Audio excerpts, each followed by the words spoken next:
बिस्मिल्लाहिर्रहमानिर्रहीम इन्नल हम्दलिल्लाहि नहमदुहु व नस्तईनुहु व नस्तगफिरुहु व नु'मिनु बिही व नतवक्कलु अलैहि।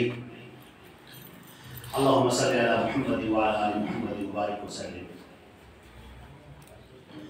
अन अबी हुरैरा रज़ियल्लाहु तआला अन्हु क़ाल क़ाल रसूलुल्लाह सल्लल्लाहु अलैहि वसल्लम बादिरु बिल अअमालि फितनन का क़ित्अइल लैलिल मुस्लिम युस्बिहु अर्रजुलु मुअमिनन व युमसी काफ़िरन व युमसी मुअमिनन व युस्बिहु काफ़िरन यबीउ दीनहु बिअरदिन मिन अद-दुनिया रवाहु मुस्लिम रहिमहुल्लाह। हज़रत अबू हुरैरा रज़ियल्लाहु तआला अन्हु से रिवायत है, अल्लाह के रसूल सल्लल्लाहु अलैहि वसल्लम ने फरमाया, फितनों के आने से पहले पहले अमाल में जल्दी करो। बाज़ रिवायात में बिल अमाल सालिहा, नेक अमाल में जल्दी करो, ये भी अल्फाज मरवी। फितना कक़ित्अइल लैलिल मुस्लिम, ऐसे फितने जो अंधेरी रात के बादलों की तरह होंगे, टुकड़ों की तरह। आदमी सुबह को मोमिन होगा, शाम को काफिर हो जाएगा, शाम को मोमिन होगा, सुबह को काफिर हो जाएगा।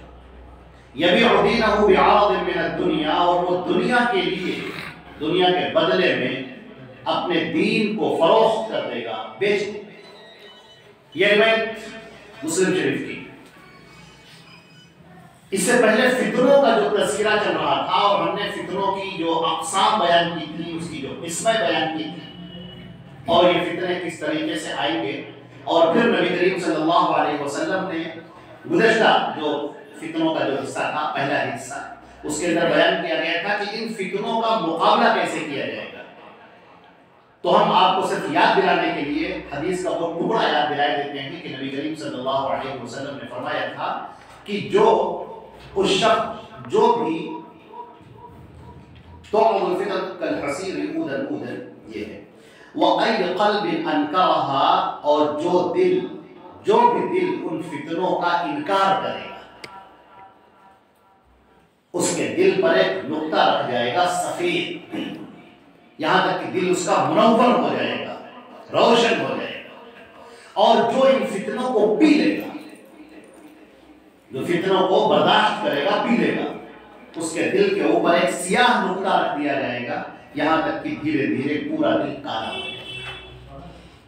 अब आप देखें कि यहां पर अल्लाह के प्यारे रसूल सल्लल्लाहु अलैहि वसल्लम ने जो पेशन गोई फरमाई कि ये होगा और अनकरीब इस तरह के वाकयात होंगे, फितनों की तमाम हदीसों को नबी करीम सल्लल्लाहु अलैहि वसल्लम के मुअजिज़ात में शुमार किया जाता है। अल्लाह के रसूल सल्लल्लाहु अलैहि वसल्लम की रिसालत की जो बहुत सारी दलीलें हैं, बहुत सारे मुअजिज़ात हैं, उनमें से पेशन गोइयां हैं, ऐसा होगा, ये वाकया पेश आएगा, यूं पेश आएगा। ये जो पेशन गोइयां हैं, ये नबी करीम सल्लल्लाहु अलैहि वसल्लम के मुअजिज़ात में दाखिल है। आप जरा सा अंदाजा करें कि मदीने मुनव्वरा का वो मुआशरा है जहां सब सुलहा, अत्किया, रातों की इबादत गुजार और शहसवार और शब बेदार सहाबे किराम की जमात है, जो नेकियों की इंतहाई हरीस है, नेकियों की तरफ आगे बढ़ने वाले, पूरा मुआशरा मदीने का इंतहाई नेकियों का मुआशरा। और नबी करीम सल्लल्लाहु अलैहि वसल्लम, जैसे कि इससे पहले मुस्लिम की रिवायत के हवाले से गुजर चुका है, जो इसकी फितन की पहली हदीस थी, कि नबी करीम सल्लल्लाहु अलैहि वसल्लम ने लोगों को आगाह फरमाया कि किस तरह तरह के फितने होंगे, कि मेरे जाने के बाद क्या क्या फितने होंगे, कैसे कैसे फितने सर उठाएंगे, और फिर तुम्हारा काम यह है कि तुम जमे रहना। एक रिवायत में आता है कि एक सहाबी तशरीफ लाए, अल्लाह के नबी सल्लल्लाहु अलैहि वसल्लम से सवाल किया, अल्लाह के रसूल मुझे कुछ नसीहत कर दीजिए। आपने कहा कुल आमन्तु बिल्लाहि सुम्मा इस्तक़िम, तुम कहो कि आमन्तु बिल्लाह, मैं अल्लाह पर ईमान लाया, सुम्मा इस्तक़िम, फिर इस पर जम जाओ। इसे जुबान से कहना ना हो, इस पर जम जाओ। अब देखिए, जो फितने हैं उनको हम आसानी के साथ दो हिस्सों में तकसीम करते हैं। अल्लाह के रसूल सल्लल्लाहु अलैहि वसल्लम ने जो फितने बयान फरमाए थे। उन फितनों में से, उन पेशन गोइयों में से बाज तो वो हैं जो पूरी हो चुकी, और बाज वो हैं जिनका पूरा होना अभी बाकी है। अगर इसकी हम एक और तीसरी किस्म कर लें तो वो फितना जिसने पहली मर्तबा सर उठाया था वो फिर कयामत तक के लिए बंद नहीं हुआ। जैसे कि नबी करीम सल्लल्लाहु अलैहि वसल्लम ने फरमाया था कि जब तुम्हारे दरमियान एक मर्तबा तलवार चल जाएगी आपस में तो दोबारा फिर बंद नहीं होगी। तो हम अब इन फितनों को अगर हम शुरुआत करें कि कैसे, कहां से इसकी शुरुआत होती है, तो आपको नजर आएगा कि ये जो हदीस आपके सामने अभी पढ़ी गई है इसका नंबर बाद में आता है, और इसके पहले की जो चीजें हैं वो पहले नंबर पर आती है। अगर हम सिक्वल के हिसाब से रखना चाहें, अल्लाह के रसूल सल्लल्लाहु अलैहि वसल्लम ने फरमाया था, एक मर्तबा खड़े हुए, अभी आज के अंदर वो रिवायत आएगी, हजरत उसामा इब्न ज़ैद रज़ी अल्लाह तआला अन्हु की रिवायत, आला अशरफन नबी सल्लल्लाहु अलैहि वसल्लम अला उज़म मिन आतामिल मदीना, अल्लाह के नबी सल्लल्लाहु अलैहि वसल्लम मदीने के किलों में से एक किले पर खड़े हुए और आपने फरमाया फक़ाल हल तरौना मा अरा, क्या तुम वो देख रहे हो जो मैं देख रहा हूं। और ये मकसद है कि लोगों के ज़हन चौकन्ना हो जाए, बातों को सुनने के लिए चौकन्ना हो जाए, क्या तुम वो देख रहे हो जो मैं देख रहा हूं। अब लोग बिल्कुल चौकन्ना हो गए कि अल्लाह के रसूल कौन सी चीज है जो हम नहीं देख पा रहे हैं। आपका इरादा कोई दुनियावी चीज बयान करने का नहीं है। आप फरमाते हैं क़ाल फ़इन्नी लअरल फ़ितन तक़अ ख़िलाल बुयूतिकुम, आपने फरमाया कि मैं यकीनन देख रहा हूं फितनों को जो तुम्हारे घरों के अंदर उतर रहे हैं, कवक़इल मतर, जैसे मूसलाधार झमाझम बारिश होती है, इस तरह से। ये रिवायत बुखारी की भी है और मुस्लिम की भी, मुत्तफ़क़ अलैह। ये जो फितने हैं इनसे मुराद क्या है अज़ीज़ान गिरामी, ये फितनों की जड़ है और यहां से फितने निकलने जा रहे हैं। जैसे आबशार बहते हैं, पहाड़ों से गिरते हैं और उसके बाद नदियां बहुत सारी निकलती चली जाती हैं और फिर मुख्तलिफ तालाब में बदल जाती बहुत सारी।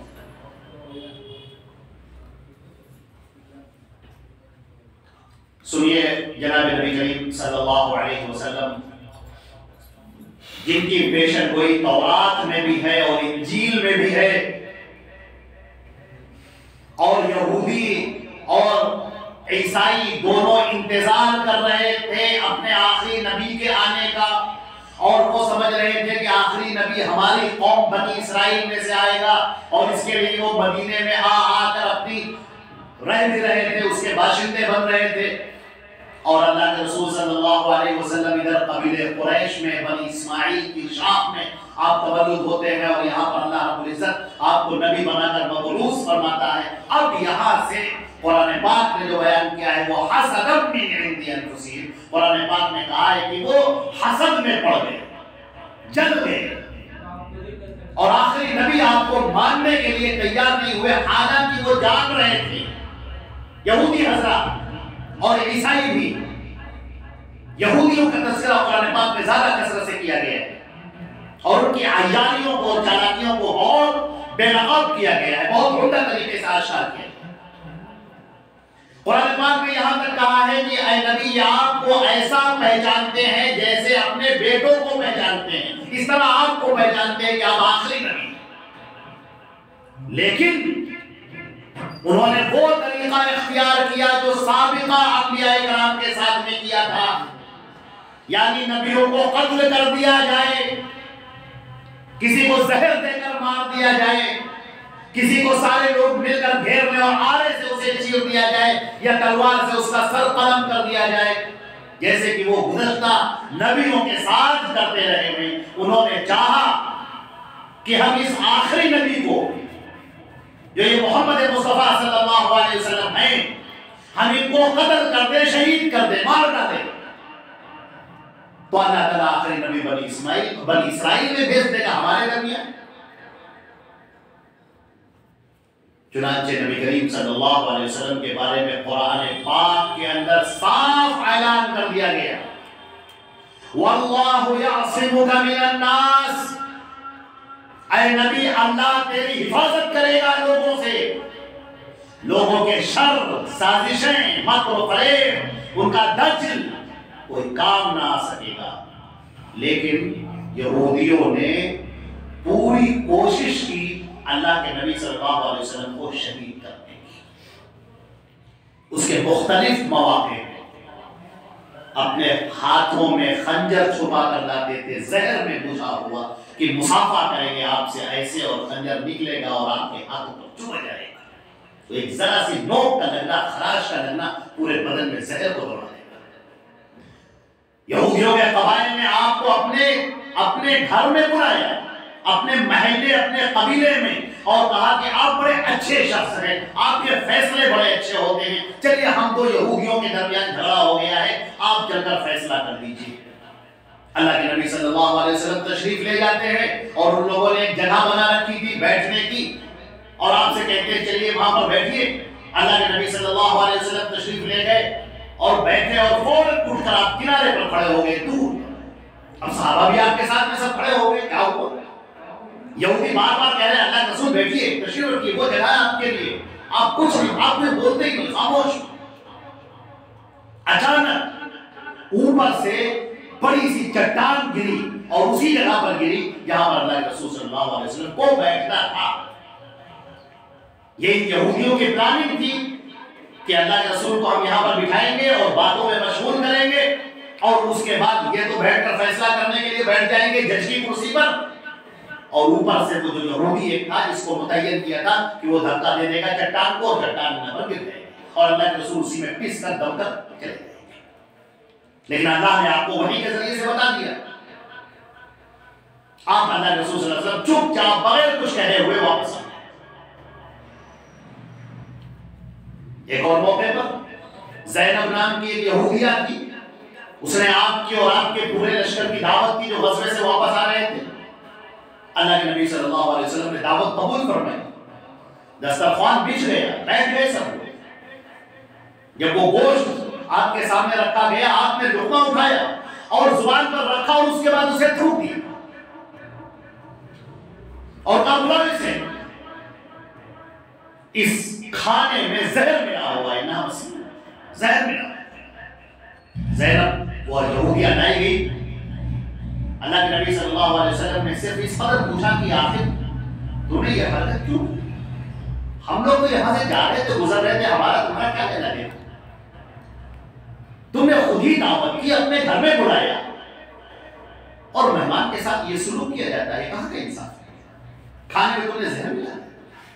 तो उसने कहा कि मैंने सोचा कि अगर आप सच्चे नबी हैं तो अल्लाह आपको बता देगा कि खाने में जहर मिला है, और अगर झूठे नबी हैं तो दुनिया से चले जाएंगे, और चले जाना ही बेहतर।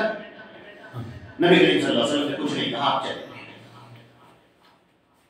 आप ये देख रहे हैं बिशर इब्न मारूर नाम के सहाबी थे, उन्होंने वो गोश्त खा लिया था और उनका इंतकाल हो गया था 3 दिन के बाद में, तो उसे क़सास में थे।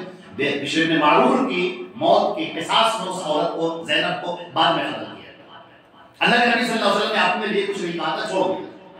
जैसा कि रिवायत में आता है कि मन तक़वा रसूलुल्लाह सल्लल्लाहु अलैहि वसल्लम लिनफ्सी, अल्लाह के रसूल ने अपने खुद के लिए कभी कोई बदला नहीं लिया, छोड़। अलमुहिम सबसे अहम बात यह है, यहूदियों ने ये पूरी साजिश की कि अल्लाह के नबी सल्लल्लाहु अलैहि वसल्लम को शहीद कर दिया जाए, लेकिन वो कामयाब ना हो सके। अब यहां से गुफ्तगू का दूसरा हिस्सा सुनें, जो बहुत अहम है। नबी करीम सल्लल्लाहु अलैहि वसल्लम की वफात के बाद, जिसकी आप सल्लल्लाहु अलैहि वसल्लम ने पेशन गोइयां फरमाई हैं कि ऐसा होगा, यूं होगा और इस तरह से होगा, लेकिन उस जड़ को समझिए, उस बुनियाद को समझिए। फितनों की हदीसों में सबसे अहम बात बुनियाद और जड़ को समझना होता है, क्योंकि जो जड़ें होती हैं वही आगे चलकर कोपलें बनती हैं। कोपलें मुख्तलिफ हो सकती हैं, जड़ें एक रहेगी, चीज एक रहेगी, उसकी शक्लें, उसके मज़ाहिर वो बदलते रहते हैं। अल्लाह के नबी सल्लल्लाहु अलैहि वसल्लम की जब वफात हो गई, आपका इंतकाल हो गया, यहूदियों को बड़ा मौका मिला, मुसलमानों के दिल गमगीन, शिकस्ता दिल, खवास बाख्ता, सबके होश उड़े हुए कि हमारे नबी का इंतकाल हो गया। बाज़ों को तो यकीन नहीं आ रहा था, जैसे सैयद उमर रज़ी अल्लाह तआला। यहूदियों ने इस मौके से फायदा उठाया, अंसार को और मुहाजिरीन को लड़ाने की कोशिश की। उन्होंने कहा कि अल्लाह के रसूल तो दुनिया से चले गए हैं, अब तमाम मुसलमानों का अमीर बादशाह कौन होगा, खलीफा कौन होगा। अब ये आपस की बातें हो रही, खासतौर से नौजवानों को जिनके अंदर जज्बातियत ज्यादा होती है और बहुत जल्द वो बह जाते हैं, जो जहन का ज्यादा इस्तेमाल नहीं करते, जज्बात का ज्यादा इस्तेमाल करते हैं, बहुत जल्द बह जाते हैं कि ये मुहाजिरीन हैं, ये तो बाहर से आए हैं, ये मदीना दारुल हुकूमत है, यहाँ के बाशिंदों को, जो यहाँ के रहने वाले हैं, असल उन लोगों में से किसी को खलीफा होना चाहिए। और हमारे दरमियान साथ में वादा मौजूद है, सबसे बूढ़े हैं, अल्लाह के रसूल भी उनकी बड़ी इज्जत करते थे, लिहाजा उन्हीं को हम ये बना दिए थे। यहूदियों का हमेशा से काम रहा है कि साजिश करते हैं और चुपके से बाहर आते हैं, बस ये पर्दा है। वो कभी खुला बनकर दुश्मनी पर आमादा नहीं होते। उनके दुश्मनियां हमेशा, उनका मामला ये है कि जब वो कमजोर होते हैं तो इंतहाई मिस्कीन और आजिज बन जाते हैं, बड़े अखलाकमंद बन जाते हैं और अपने आप की बड़ी मोहब्बतें निछावर करने वाले बन जाते हैं। और जब उनके अंदर ताकत आ जाती है, कुव्वत आ जाती है, तो वो इंतहाई भेड़ियों के तरीके से हो जाते हैं, जो जर्रा भाव रहम नहीं करता और चीर फाड़ कर देता है अपने शिकार के साथ। ये उनका मामला होता है। ये यहूदियों की पूरी तारीख इसी को पड़ा हुआ है। लिहाजा अंसार और मुहाजिरीन को लड़ाने की कोशिश की। भला हो सैयदना अबू बकर सिद्दीक रज़ी अल्लाह तआला अन्हु और हजरत उमर फारूक और दीगर सहाबा, एक सहाबी दौड़ते हुए आए और उन्होंने कहा कि अरे देखिए क्या हो रहा है, वहां तो सकीफे बनी साइदा के ऊपर पूरी जमात जमा है, अंसार की और मुहाजिरीन की, और करीब है कि तलवारें चल जाए। हाँ, मसला क्या है? कहा बस आप चलिए। हजरत अबू बकर सिद्दीक और हजरत उमर फारूक का जो मकाम है वो तो उनके दुश्मनों को भी तस्लीम थे। जैसे ही हजरत अबू बकर सिद्दीक रज़ी अल्लाह तआला अन्हु वहां पर पहुंचते हैं और आपके साथ हजरत उमर फारूक रज़ी अल्लाह तआला अन्हु और दीगर सहाबा हैं, वो सब नौजवान बिल्कुल खामोश, बहरहाल अदब करना जानते हैं, एहतराम करना जानते हैं अपने बड़ों का, खामोश। हजरत उमर पूछते हैं कि मसला क्या है, बात क्या है? वो बोलते हैं कि अमीर कौन होगा, खलीफा कौन होगा? बेहतर तो यह है कि हम अंसार में से हो। मुहाजिरीन के चंद नौजवान बोलते हैं कि खलीफा हमारे में से होना चाहिए। एक तीसरा शख्स बोलता है मिन्ना अमीर व मिनकुम अमीर, चलो ऐसा करते हैं, एक अमीर हम में से हो जाए, एक अमीर तुम में से हो जाए। हज़रत अबू बकर सिद्दीक रज़ी अल्लाह तआला अन्हु आगे बढ़ते हैं, कहते हैं क़ाल रसूलुल्लाह सल्लल्लाहु अलैहि वसल्लम अल अइम्मतु मिन कुरैश। अल्लाह के रसूल सल्लल्लाहु अलैहि वसल्लम ने फरमाया था कि अइम्मा कुरैश में से होंगे। अल्लाहु अकबर। आसमान की आंखों ने वो नज़ारा भी देखा है कि वो नौजवान जो अभी तक तलवार सोते हुए थे और जज्बात में बोल रहे थे, हदीस रसूल के सामने गर्दनें झुक जाती हैं, खामोश। हज़रत उमर फारूक रज़ी अल्लाह तआला अन्हु हज़रत अबू बकर का हाथ बढ़ाते हैं और कहते हैं मैं आपके हाथ पर बयान करता हूं, और फिर तमाम लोग टूट पड़ते हैं आपके हाथ पर बयान करने के। और यहूदी अपना सबूत लेकर रह जाते हैं और उनका सारा मंसूबा खाक में मिल जाता है।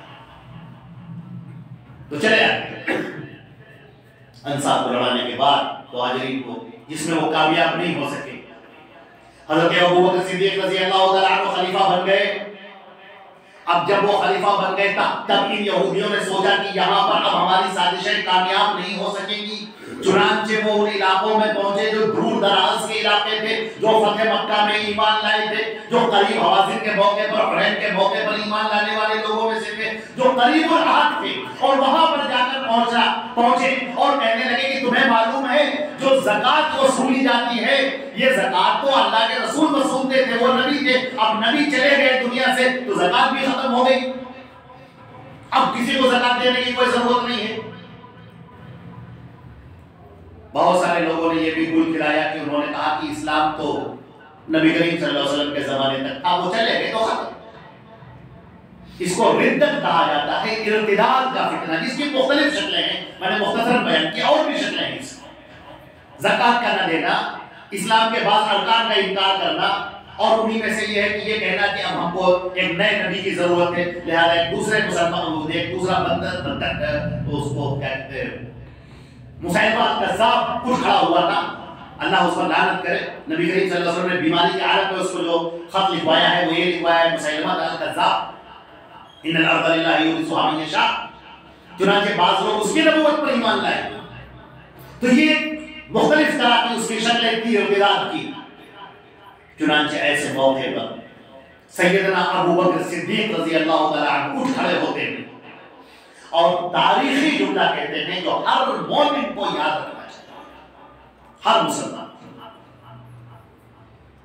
सैयदना अबू बकर सिद्दीक रज़ी अल्लाह तआला अन्हु ने जिस वक्त यह हुक्म दिया कि मुसलमानों का लश्कर जाएगा और मुर्तद्दीन से मुकाबला करेगा और ये जो झूठा नबी खड़ा हुआ है इससे मुकाबला होगा, बहुत बड़े दानिशमंद सैयदना उमर फारूक रज़ी अल्लाह तआला अन्हु भी हजरत अबू बकर का हाथ पकड़ बैठे और दामन पकड़ बैठे और उन्होंने कहा अमीरुल मोमिनीन ये फैसला मत लीजिए, मुसलमानों के लिए रोम के ऊपर सरहदों के ऊपर फौजें आ चुकी हैं जिनका 3 लाख से ज्यादा लश्कर है उनका, और इधर ये फितना इर्तिदाद का उठ खड़ा हुआ है और उधर मदीने के अंदर के जो मुनाफिकीन हैं वो सर उठा रहे हैं। अमीरुल मोमिनीन इस मौके पर हम सब एक रुख होकर रोम का पहले मुकाबला करते हैं, वहां पर हमारी फौजें जाएं जो उसामा इब्न ज़ैद की सरबराही में जानी थी वो लश्कर जाता है, इन लोगों को बच छोड़िए। आप सूरत हाल देख लीजिए। हज़रत अबू बकर सिद्दीक रज़ी अल्लाह तआला अन्हु ने वो तारीखी जुमला कहा था जो हर मोमिन को याद रखना चाहिए। उन्होंने कहा था अयुनक़सुद्दीन व अना हय्य, क्या दीन में कतर विरोध कर दी जाए और मैं जिंदा रहूं, मैं अपनी आंखों से देखता हूं दीन के दरख्त को काटा जा रहा है और मैं देखता हूं अपनी आंखों से, ये नहीं हो सकता।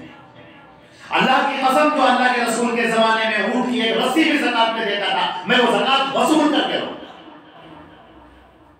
ये सलामत और ये इस्तिकामत और ये मजबूत पैर इस्लाम के ऊपर जमे हुए, ये हमें बताते हैं कि फितरों का मुकाबला कैसे किया जाए। यहूदियों की ये साजिशें भी नाकाम हो गई और अल्लाह की रहमतें नाजिल हो अबू जहल के बेटे हजरत इक्रिमा रज़ी अल्लाह तआला अन्हु पर, हमारी आपकी जाने कुर्बान हो सैयदना इक्रिमा रज़ी अल्लाह तआला अन्हु। ये वो शख्सियत में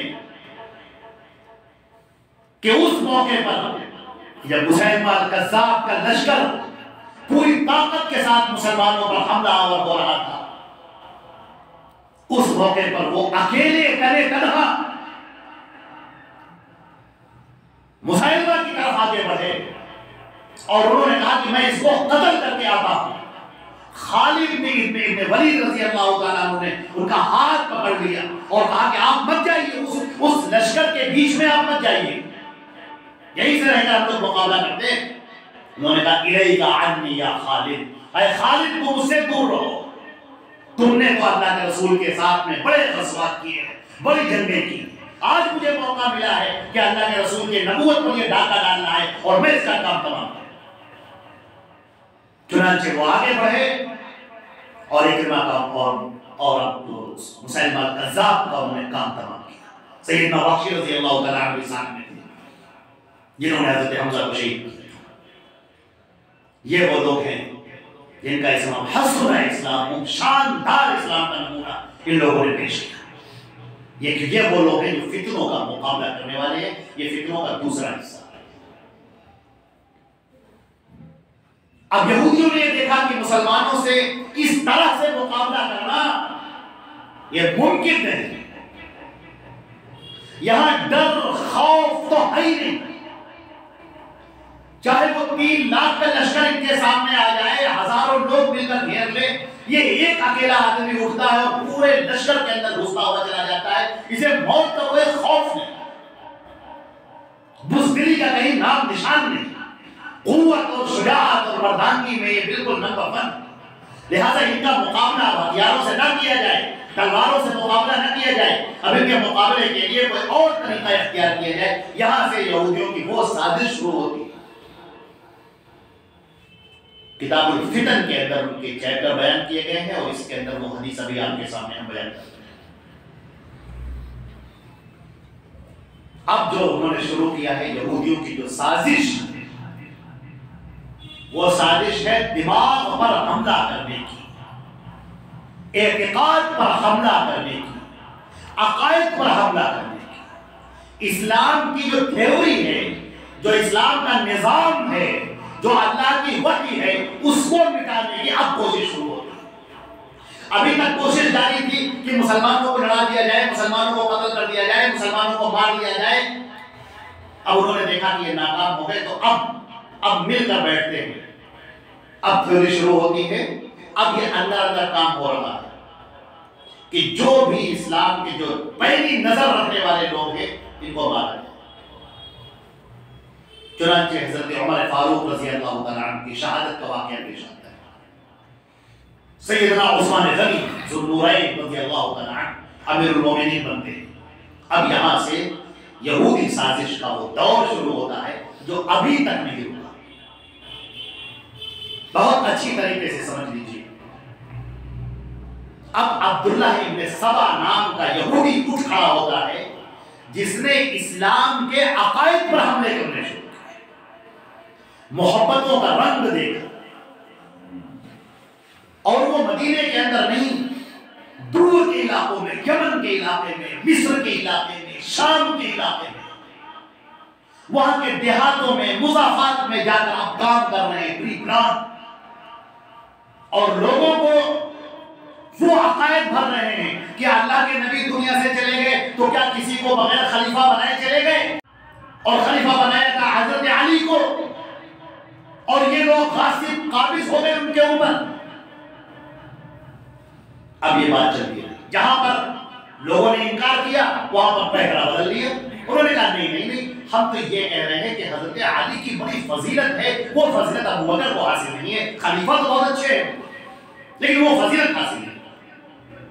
ये सब आपको तारीख में आपको जो फिरके हैं, फिरकों के अंदर आपको सब मिलेंगे।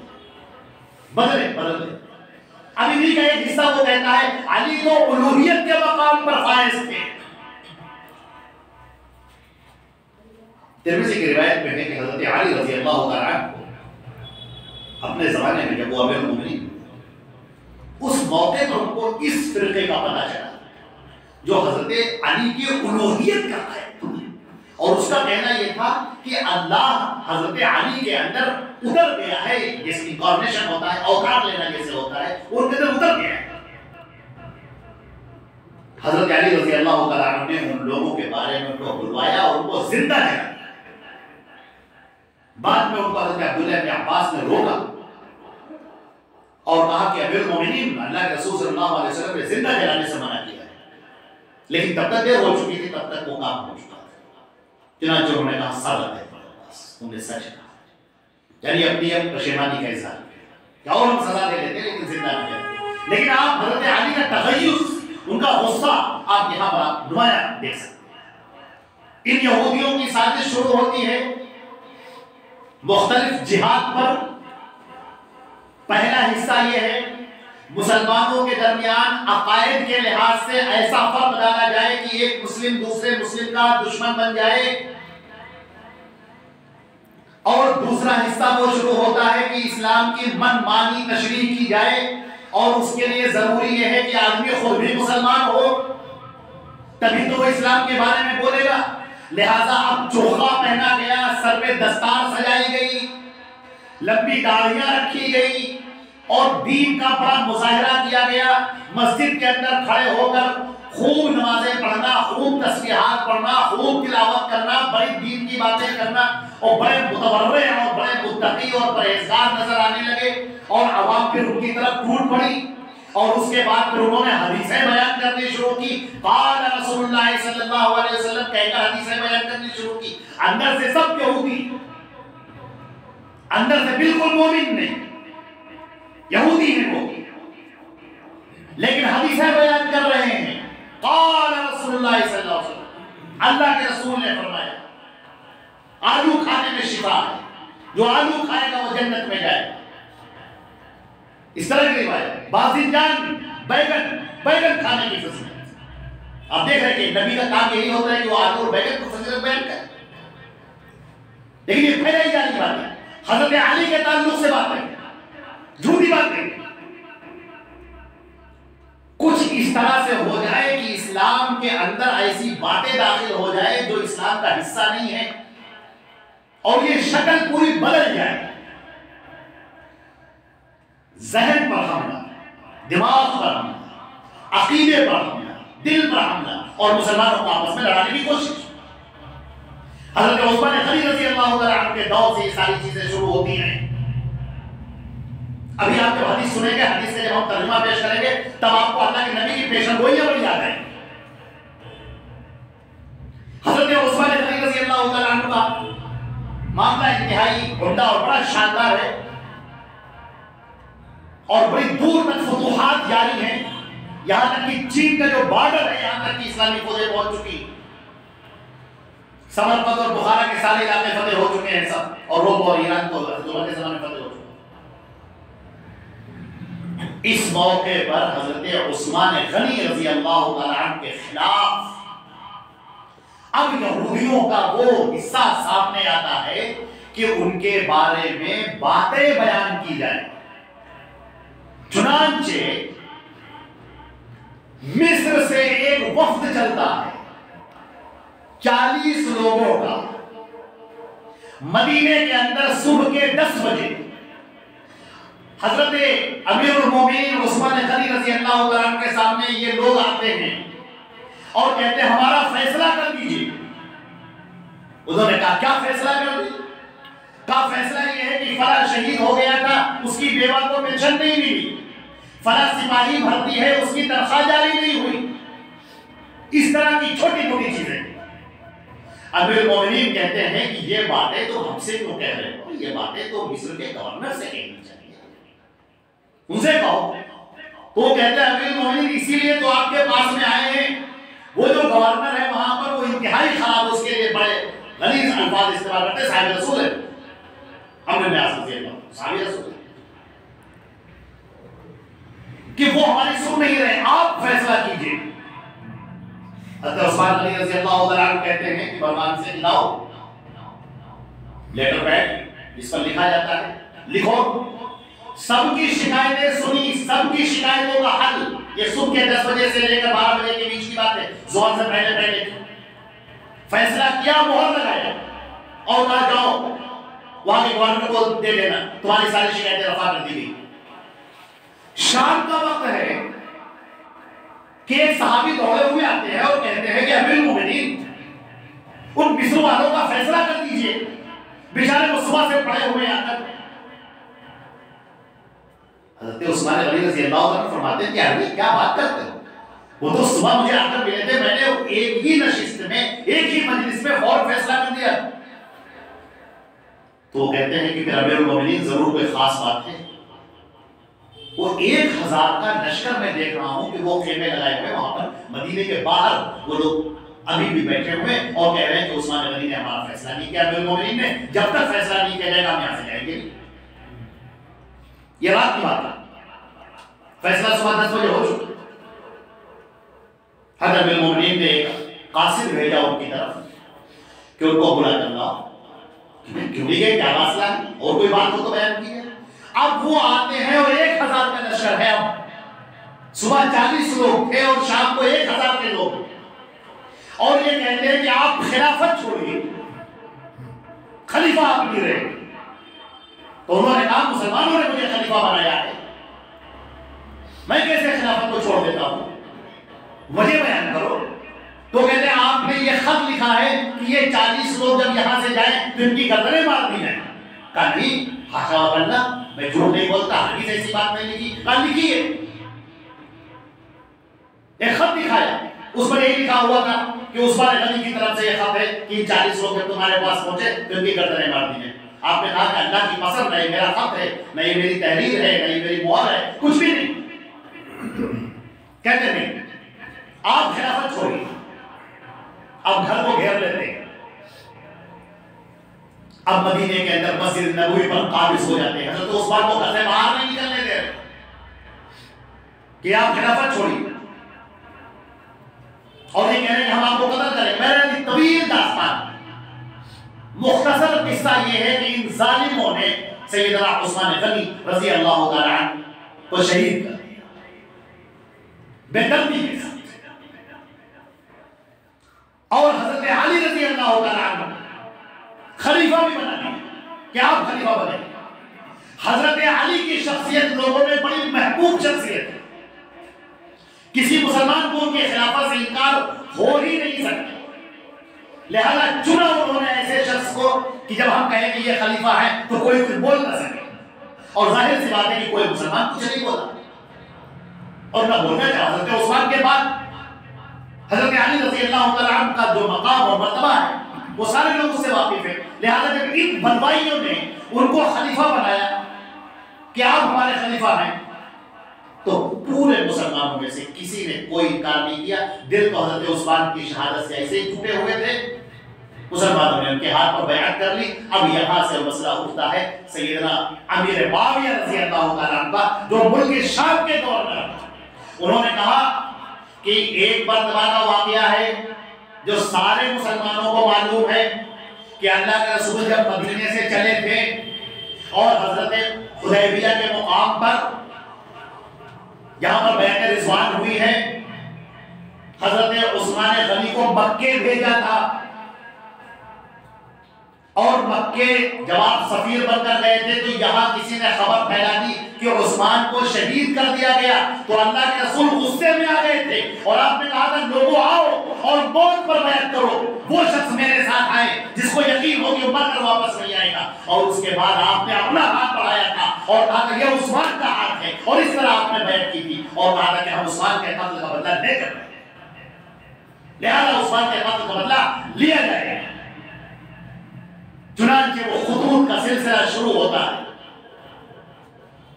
हजरत अमीर मुआविया ने हजरत अली के हाथ पर बैत नहीं की। उनका कहना यह है कि नहीं, पहले आप सजा दीजिए बनवाइयों को, उसके बाद हम आपके हाथ पर बैत करेंगे। और वो कहते हैं कि तुम हमारे हाथ पर बैत तो करो, पहले सारे मुसलमान एक झंडे के नीचे तो आवे, उसके बाद कानूनी कार्रवाइयां होंगी। ऐसे ही किसी को पकड़कर गर्दन नहीं उड़ा दी जाती, मुकदमा चलता है, गवाही गुजारी जाती है, उसके बाद फैसले किए जाते हैं। तमाम मोमिनीन मुसलमानों का ये कहना है कि अपनी गुफ्तगू में हमारे नजदीक हजरत अमीर मुआविया भी बड़े अफजल हैं और हजरत अली भी बड़े अफजल हैं, लेकिन अली और अमीर मुआविया का जब मुकाबला होगा तो सैयदना अली अफजल है, इसमें कोई शक नहीं। और अपनी इस राय में हजरत अली बिल्कुल दुरुस्त थे, लेकिन वो अमीरुल मोमिनीन है, वो भी सहाबी रसूल है। उनकी ये सोच, उनका ये इज्तिहाद, ये कहना कि नहीं हम बदला लेकर रहेंगे, ये हालात के मुताबिक नहीं था।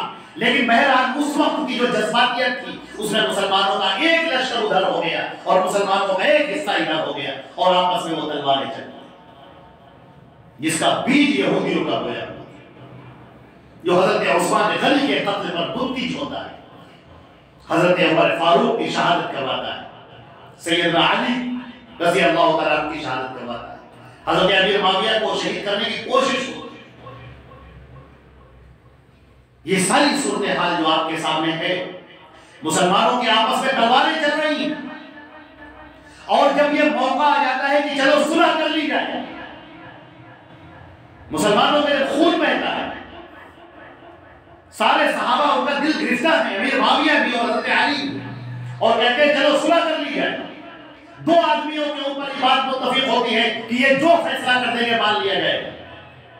हजरत अली कहते हैं मेरी तरफ से अबू मूसा अशअरी है, जो फैसला कर दे मान लिया जाएगा। हजरत अबी मुआविया कहते हैं मेरी तरफ से अम्र इब्न अल-आस है, जो फैसला करते हैं मान लिया जाएगा। ये दोनों बैठे फैसला करने के लिए खेमे में, और उधर वो मुनाफिकीन यहूदियों का वो टोला जो मुसलमानों का नवादा पहने मुसलमानों की सफों में घुसा हुआ था, आपस में कहने लगा कि अब क्या होने जा रहा है, अब तो एक खलीफा फिर हो जाएगा, क्योंकि दोनों ने तय कर लिया है कि ये लोग मिलकर जो फैसला कर देंगे हम मान लेंगे। अगर ये कहते हैं कि अमीर मुआविया खलीफा तो अली मान लेंगे, और कहते हैं अली खलीफा तो अमीर मुआविया मान लेंगे। इस बात पर मामला हो चुका है। चुनांचे अभी उनका फैसला सामने आया नहीं, अभी फैसला उन्होंने किया नहीं कि ये पूरा लश्कर कुरान पाक को नेज़े पर उठाकर आ गया और कहने लगा इनिल हुक्मु इल्ला लिल्लाह, फैसला तो बस एक अल्लाह का होता है। ये लोग कौन होते हैं फैसला करने वाले? फैसला तो बस अल्लाह का होता है। और ये कहकर जो मारकाट शुरू हुई है अल्लाह की, ये खवारिज का टोला है जो पहली बार अपनी सामने शक्ल में आया। यहूदियों का वो टोला जो अब तक छुपकर काम कर रहा था, अब खुलेआम सामने आ गया मंजर पर। बड़े कुरान पाक की तिलावत करने वाले, बड़ी नमाजें पढ़ने वाले, बड़ी तस्बीहात पढ़ने वाले, ज़हनों को ऐसा यहूदियों ने कैप्चर कर रखा था कि उनकी कुछ समझ में नहीं आ रहा था। कह रहे थे अली भी काफिर और अमीर मुआविया भी काफिर, अल्लाह के अलावा जो किसी के फैसले को तस्लीम करे वो काफिर। इब्न मुल्जिम जिसने हज़रत सैयदना अमीरुल मोमिनीन सैयदना अली मुर्तज़ा रज़ियल्लाहु तआला अन्हु को शहीद किया है, जब उसको पकड़ा गया, उसने हजरत अली को शहीद किया और भाग नहीं पाया, पकड़ा गया, तो लोगों ने देखा कि वो इक़रा बिस्मि रब्बिकल लज़ी खलक़ पढ़ रहा है, पढ़ता ही रहा। लोगों ने तमाचे मारे, घुसा मारा, वो पढ़ते। अदालत में खड़ा किया गया सैयदना हसन रज़ियल्लाहु तआला अन्हु, वो इक़रा बिस्मि रब्बिकल लज़ी पढ़ता है। नवासे रसूल सैयदना हसन रज़ियल्लाहु तआला अन्हु ने उससे सवाल किया कि तूने क्यों कत्ल किया अमीरुल मोमिनीन? तो उसने कहा क्योंकि वो काफिर थे। इक़रा बिस्मि रब्बिकल लज़ी खलक़ल इंसान, कुरान पाक में फैसला ये हुआ कि इसकी गर्दन उड़ा दी गई क़िसास में। जब उसको मक़तल पर लेकर गए, उस वक्त भी वो इक़रा बिस्मि रब्बिकल लज़ी पढ़ रहा।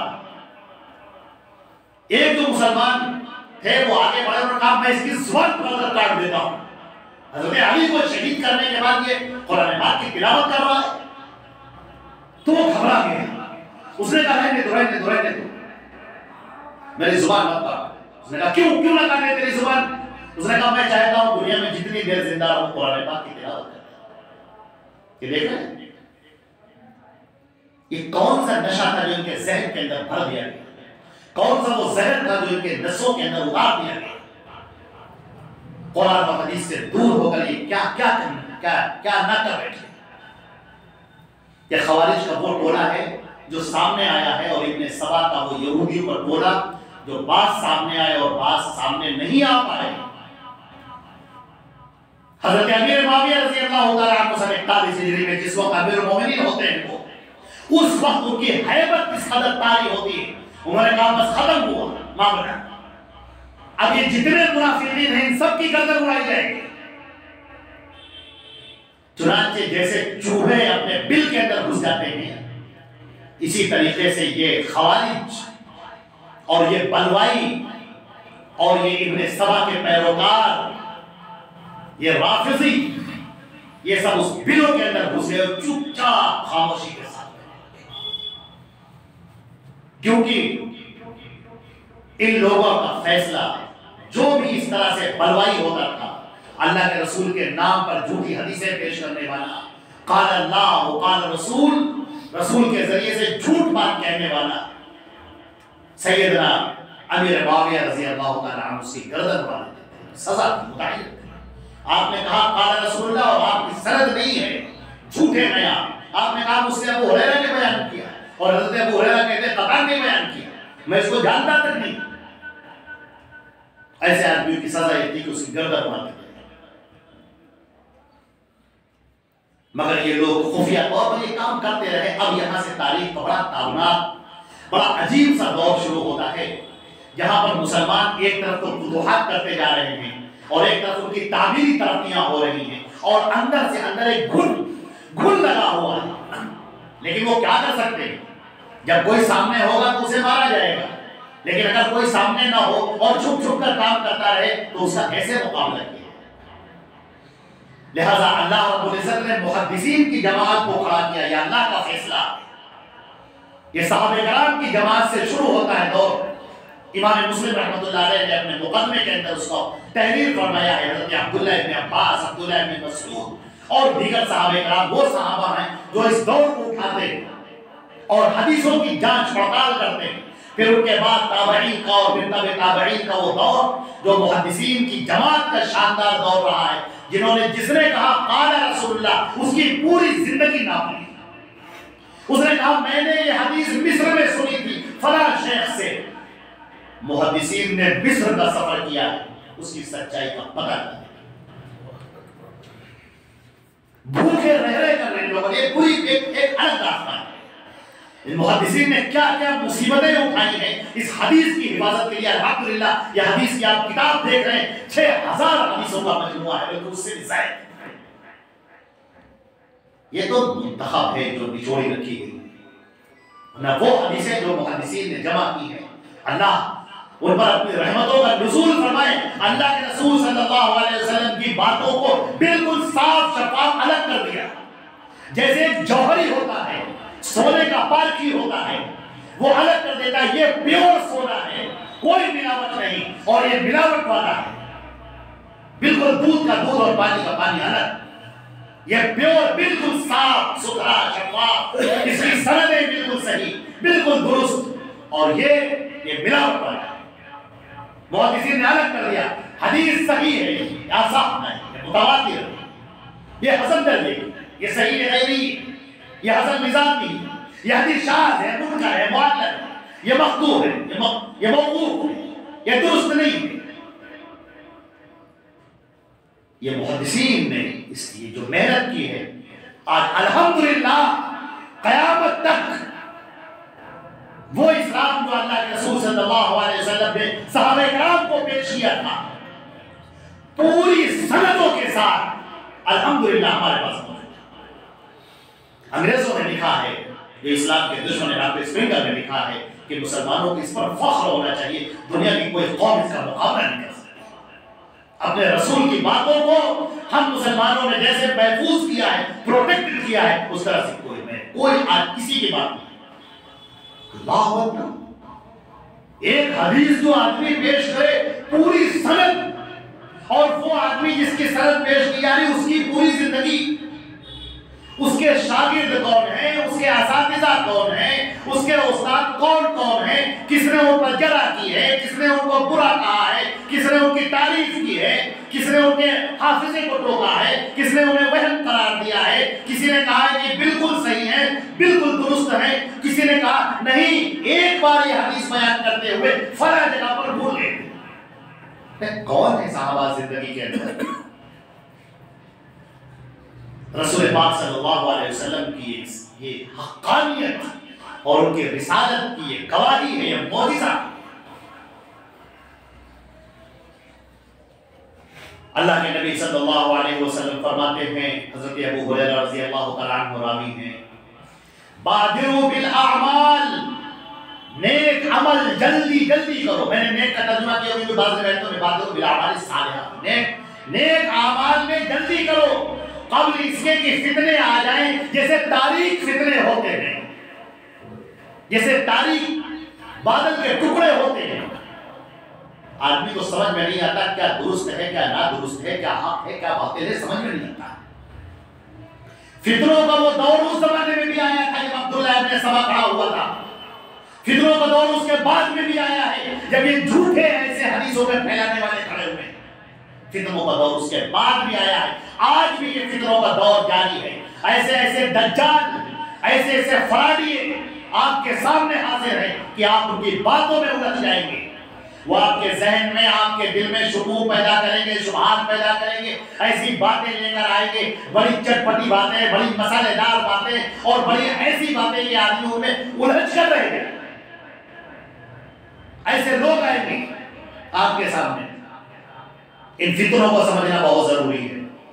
या आपके अकीदे पर हमला करेंगे, या आपके ईमान पर हमला करेंगे, या आपको अल्लाह से दूर करेंगे, उसके रसूल से दूर करेंगे, अल्लाह की इबादत से दूर करेंगे, रसूल सल्लल्लाहु अलैहि वसल्लम के अहकामात से दूर करेंगे, आपको खुद की बनाई हुई शरीयत की तरफ बुलाएंगे, अपने बनाए हुए रस्म व रवाज की तरफ बुलाएंगे, अपने बनाए हुए कानून की तरफ बुलाएंगे, अपने बनाए हुए मसले मसाइल की तरफ बुलाएंगे, और आपको अल्लाह के रसूल से दूर करेंगे बड़ी अय्यारी के साथ और बड़ी चालाकी के साथ। और आप इसको देखिए, उन फितरों के आने से पहले पहले अपने आप को बचा के रखो। इस जवानी को गनीमत जानो, बुढ़ापे से पहले सेहत को गनीमत जानो, बीमारी से पहले कुरान और हदीस को पकड़ना, ये वो जड़ है, ये वो मजबूत पनाहगाह है जिसको आप मजबूती से थाम लें। वरना लोग आपके अकीदों पर हमला करने वाले मौजूद हैं। ऐसे अकीदे जिसका कुरान में कहीं तज़किरा नहीं, जिसका सहाबे किराम में कोई तज़किरा नहीं, वो आज अकीदे की किताबों में लिखे हुए हैं। लोगों के अकायद बनाए, कोई अल्लाह के रसूल को आलिमुल गैब कह रहा है, कोई मुख्तार कुल कह रहा है, कोई उनको हाजिर और नाजिर कह रहा है। किसी का अकीदा वलियों के बारे में है कि वही इस कायनात को चला रहे हैं।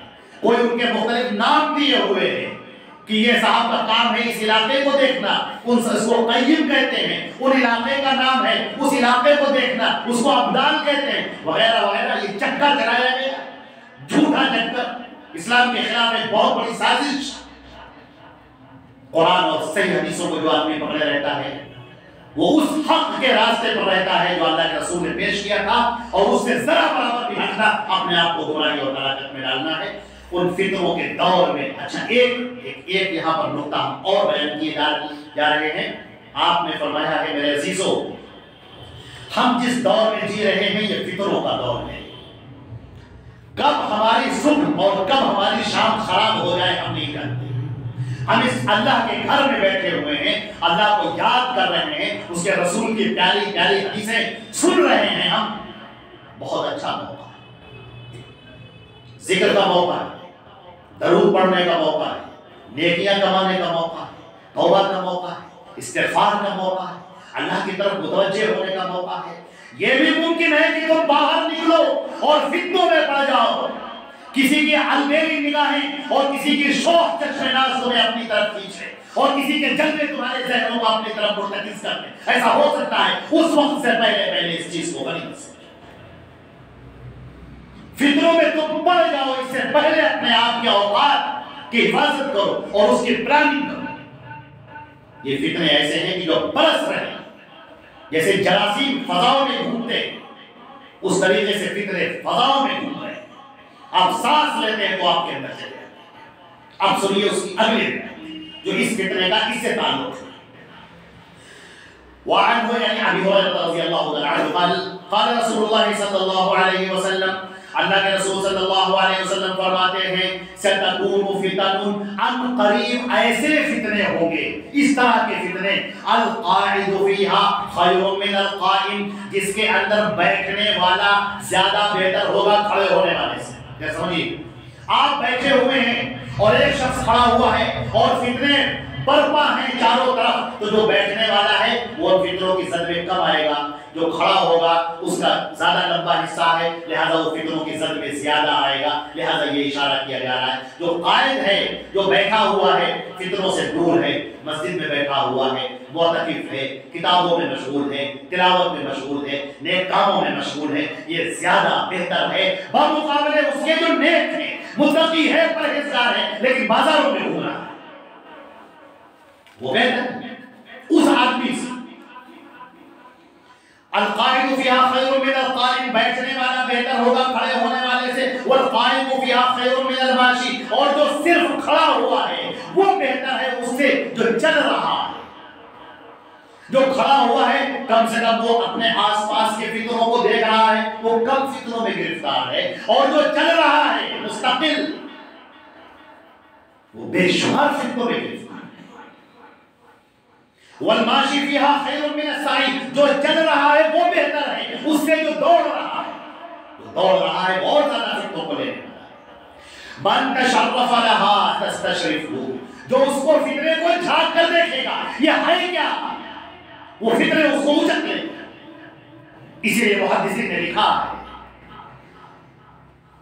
कि जो सहाबे किराम के माबैन इख्तिलाफात हुए, जो जंगें हुई, उनमें अपनी जुबान को बंद रखो, उसको झांक झांक कर कुरेद कर निकालने की कोशिश मत करो।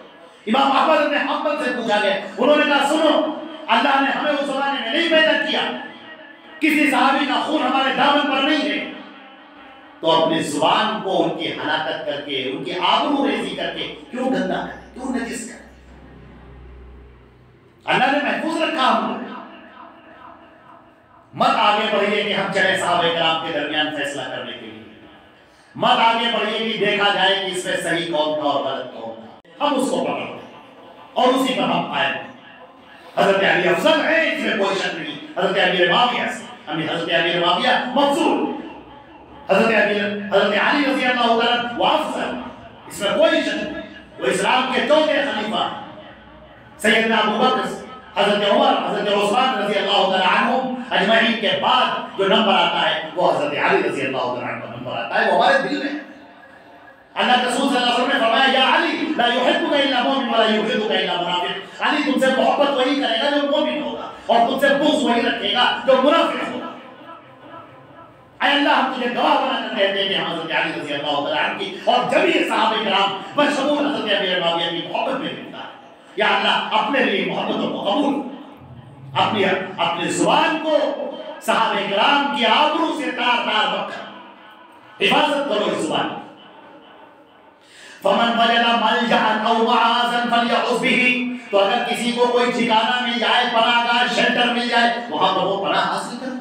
और मुस्लिम की रिवायत में है कि जो फितने होंगे उनमें सोने वाला बेहतर है जागने वाले से। जो सो रहा है वो कम से कम उसकी जुबान बची हुई है, उसका जहन बचा हुआ है, उसका दिल बचा हुआ है, शुबुह शुबहात नहीं हो रहे हैं, कम से कम वो महफूज है फितनों से। आपने फरमाया कि जो सोने वाला है वो बेहतर है जागने वाले से, और जो जागने वाला है बेहतर है खड़े होने वाले से, जो खड़े होने वाला है वो बेहतर है दौड़ने वाले से। तो अगर किसी को कोई ठिकाना मिल जाए तो वो पनाह हासिल कर ले। अब हम यहाँ पर एक लाइन में मुहद्दिसीन की एक तशरीह बयान करते हैं। मुहद्दिसीन ने ये कहा है कि अलग अलग लोगों का मिजाज अलग अलग होता है। अगर आपका अपना मिजाज एनालिसिस कीजिए अपने आप को, अगर आपको लगता है कि हम फितनों का इनकार कर सकते हैं, फितनों का मुकाबला कर सकते हैं, कम से कम मेरे अंदर ये ताकत है, ये जुर्रत है कि मैं गलत को गलत कह सकता हूं, तो फिर आपके लिए बेहतर यही है कि आप इस्लाह हाल करें। ये नबियों का काम है। तौहीद को आश्कारा करना, सुन्नतों को उजागर करना, बातिल पर ज़र्ब लगाना, ये नबियों का काम है। और अगर आपके अंदर ये हिम्मत नहीं है, आपको यह खौफ लगता है, आपको यह अंदेशा है कि अगर हम उन फितनों के दौरान जाएंगे तो हम भी उसी में मुब्तला हो जाएंगे, तो तुम्हारे लिए अकेले बैठना ज्यादा बेहतर है। लिहाजा अगर तुम फितनों का मुकाबला कर सकते हो तो वहां जाना और मुकाबला करना ज्यादा बेहतर। और अगर तुम्हें अंदेशा है कि तुम खुद भी गिरफ्तार हो जाओगे उन फितनों में, तो तुम्हारा घर के अंदर तन्हा बैठना, अकेला बैठना, ये ज्यादा बेहतर है। एक और रिवायत